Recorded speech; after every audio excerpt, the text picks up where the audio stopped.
இறை உணர்வை நம்மால் உணர முடியும். ஒரு செம்பிள் எடுத்து தண்ணி குடிக்கிறோம் அப்படின்னா அது சாதாரணமா தண்ணி. ஆனால் பக்தின்ற ஒரு உணர்வு கலக்கும் போது பாத்தீங்கன்னா அது தீர்த்தமா மாறிடுது.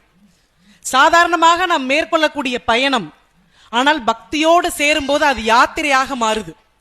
சாதாரணமாக மற்றவர்களுக்கு நாம் செய்யக்கூடிய செயல் ஒரு உதவி, ஆனால் ஆன்மீகம் கலக்கும் பொழுது அது சேவையாக மாறுது. சாதாரணமான ஒரு மனுஷன்தான், ஆனா பக்தின்ற ஒரு உணர்வு வரும் பொழுது அவன் புனிதனாக மாறுகிறான். அப்படின்னு சொன்னா பக்தின்ற ஒரு உணர்வு நம்ம எல்லாருடைய மனசுலையும் இருக்கு. ஆனா நம்ம என்ன பண்ணிடுறோம் தெரியுமா? அதை உணர்வது கிடையாது. ஏதாவது நம்ம கேட்கக்கூடிய அந்த வேண்டுதல்கள் நிறைவேறிச்சுன்னா சாமியை கொண்டாடுறோம்.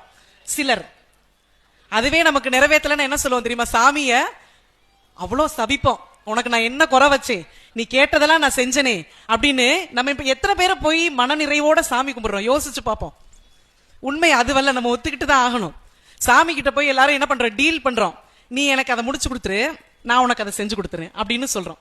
அப்போ நம்ம சாமி கிட்ட வேண்டும் பொழுது இதை செய்ய அதை செய்யன்னு நம்ம வேண்டுறோம் இல்லையா? அப்போ இறைவனுடைய அனுகிரகம் ஏன் நமக்கு அந்த விரைவில் அது நடக்கல அப்படின்னா ஒரே ஒரு விஷயம்தான், நம்ம பொறுமையோடு இருக்கணும்.